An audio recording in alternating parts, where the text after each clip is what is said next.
ซึ่งเป็นแบบนี้เป็นเพราะเหตุใดเฮานี้ยังบ่เข้าใจหรือเป็นเพราะเฮาเจ้านั้นจึงสั่งอย่างใดหรือว่าหัวใจเจ้านั้นมีสายคนอื่นก็ได้แต่ถามตัวเองทุกวันแบบนี้ทุกวินาทีเฮานี้คิดถึงแต่นางอยากให้ความหักของเฮานี่สมหวังนั่งเฝ้าคอยนาง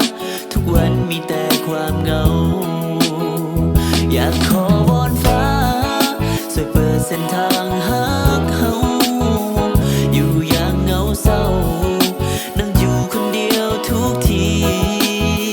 จะมียิ่งใดช่วยบอกและยอมห้ามหักคนนี้ความหักที่มีวันนี้ต้องมาเปลี่ยนพันเหมือนฟ้าลิขิตมาให้เฮาสองคนต้องห่างกันมันทรมานหัวอกของลูกผู้ชายจำเป็นต้องซ้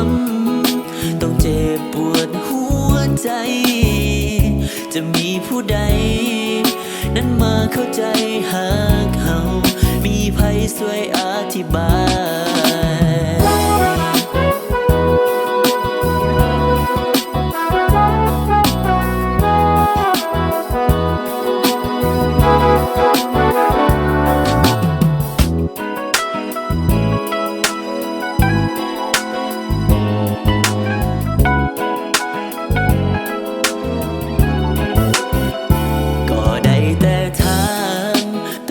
ทุกวันแบบนี้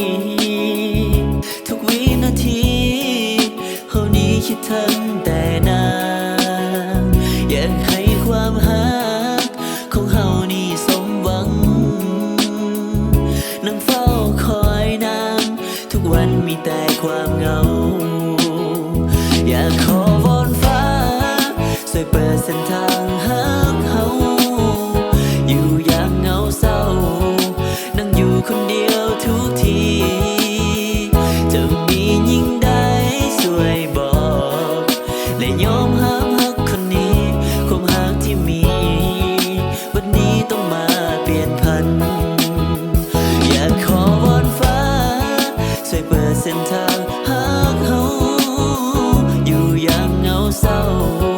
นั่งอยู่คนเดียวทุกทีจะมียิ่งใดช่วยบอก